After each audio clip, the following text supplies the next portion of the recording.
Hello friends, एक नई video के साथ और एक नए टॉपिक और नई कंट्री के ऊपर जानकारी देने के लिए मैं आप लोगों के साथ फिर से जुड़ा हूं। आज हम बात करने वाले हैं ऑस्ट्रेलिया से रिलेटेड एक बहुत इंपॉर्टेंट सब्जेक्ट के ऊपर, जो बहुत ही मिसकंसेप्शन का टॉपिक भी है और जिसके अंदर बच्चों को लेके बहुत सारी कन्फ्यूज़न रहती है। ऑस्ट्रेलिया के अंदर, जैसे कि आप लोगों को पता होगा, एक जीटीई क्लियरेंस बोलते हैं, जिसको हम फुल फॉर्म होती है जेन्युइन टेम्परेरी एंट्रेंट। जेन्युइन टेम्परेरी एंट्रेंट क्या होता है, और जो भी हम एडमिशन प्रोसेस शुरू करते हैं या फिर वीज़ा के टाइम पे जो वीज़ा ऑफिसर होता है वो हमारे एप्लीकेशन को जब स्टडी करता है तो दोनों एस्पेक्ट पे ये पहलू आता है कि जीटी क्या है। बेसिकली यूनिवर्सिटीज़ भी जीटी क्लियरेंस देती हैं और फिर फाइनली जब हम वीज़ा लॉन्च करते हैं तो उस टाइम पे भी जीटी का मेन रोल होता है ऑस्ट्रेलिया में एडमिशन के लिए। तो जीटी से रिलेटेड जो इम्पोर्टेंट एस्पेक्ट हैं वो मैं आप लोगों के साथ इस वीडियो में डिस्कस करूंगा। क्या क्या उसके अंदर पैरामीटर्स होते हैं और कौन कौन से वो मेजर पॉइंट्स हैं जो एक जीटी क्लियरेंस के लिए रिक्वायर्ड होते हैं। सो फ्रेंड्स, सबसे पहला जो पॉइंट इसमें आता है वो आता है relevance of the course and value of the course to our future.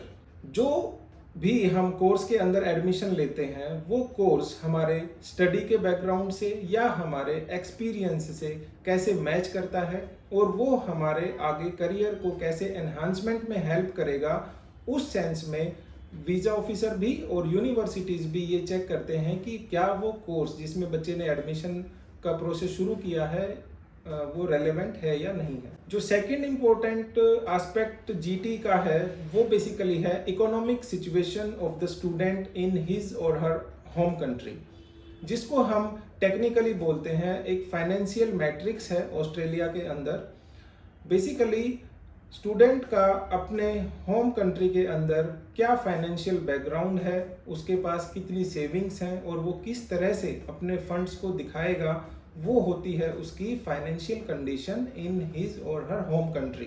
तो इसके लिए एक फाइनेंशियल मैट्रिक्स मैं एक अलग वीडियो में डिस्कस करूंगा। उस फाइनेंशियल मैट्रिक्स के बेसिकली 4 इंपॉर्टेंट एस्पेक्ट होते हैं जिनको मैं उस वीडियो के अंदर थ्रू एन एग्जाम्पल डिटेल में कवर करूंगा, तो वो वीडियो मैं जल्दी आप लोगों के साथ शेयर करूंगा। तीसरा जो पॉइंट जीटी के अंदर आता है वो है हमारा incentive of returning to the home country.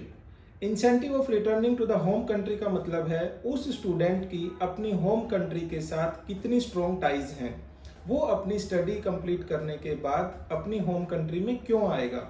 हमें इस चीज़ को प्रूव करना होता है ताकि हमारा जीटी के अंदर जो क्लियरेंस है वो स्मूथ आए। फोर्थ पॉइंट इसमें आता है गैप जस्टिफिकेशन और एम्प्लॉयमेंट डिटेल्स।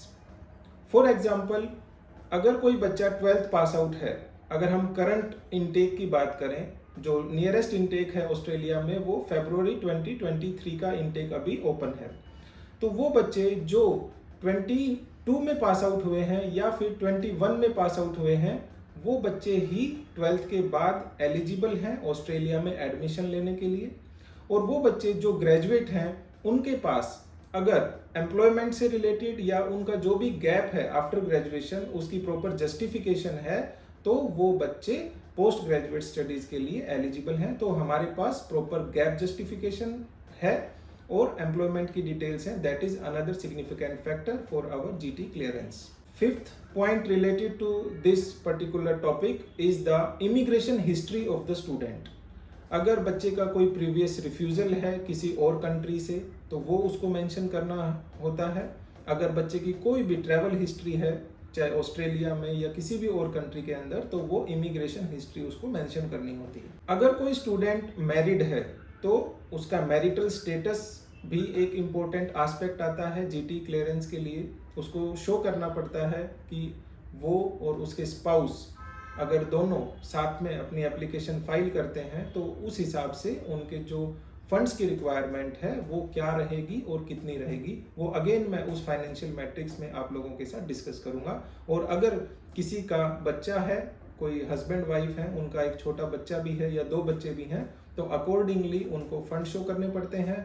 अगर बच्चे की एज 5 साल से ज़्यादा है तो उसका एजुकेशन का आपने क्या अरेंजमेंट ऑस्ट्रेलिया में किया है वो भी आपको अपनी वीज़ा एप्लीकेशन के साथ लगाना होता है।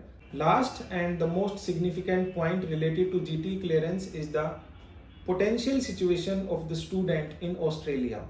हाँ जी, पोटेंशियल सिचुएशन का मतलब ये है कि उस स्टूडेंट का कोई इमीडिएट फैमिली मेंबर, कोई ब्रदर सिस्टर या अंकल आंट अगर ऑस्ट्रेलिया में रहता है, कोई क्लोज रिलेटिव अगर ऑस्ट्रेलिया में रहता है, तो उसको उसका डिक्लेरेशन देना बहुत जरूरी होता है।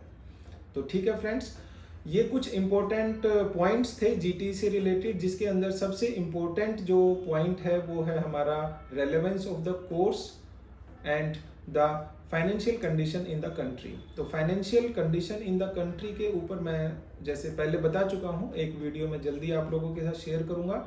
एक प्रॉपर एग्जाम्पल के थ्रू मैं आप लोगों को एक्सप्लेन करूंगा कि कौन कौन से वो पैरामीटर हैं जो वीज़ा ऑफिसर या जो होम अफेयर्स डिपार्टमेंट है ऑस्ट्रेलिया का, उन्होंने स्पेसिफाई किया हुआ है और उसी के अकॉर्डिंगली हमें अपने फंड्स शो करने होते हैं। किस नेचर के वो फंड्स हो सकते हैं, किस कैटेगरी के वो फंड्स हो सकते हैं और किस अमाउंट तक के फंड हमें शो करने होते हैं। इन सभी एस्पेक्ट्स को मैं उस अलग वीडियो के अंदर कवर करूंगा। तो आज की इस वीडियो को यहीं कंक्लूड करते हैं। एक नई वीडियो के साथ और नए टॉपिक के साथ मैं आप लोगों के साथ फिर से जुड़ूंगा। मैं आशा करता हूं आपको ये वीडियो और इसमें दी गई इंफॉर्मेशन अच्छी लगी होगी, और अगर आप लोगों को अच्छी लगी है तो प्लीज़ आप इस चैनल को सब्सक्राइब करें और इस वीडियो को शेयर करें, ताकि हमें मोटिवेशन मिले आगे भी इस तरह की वीडियोस बनाने के लिए। Thank you very much.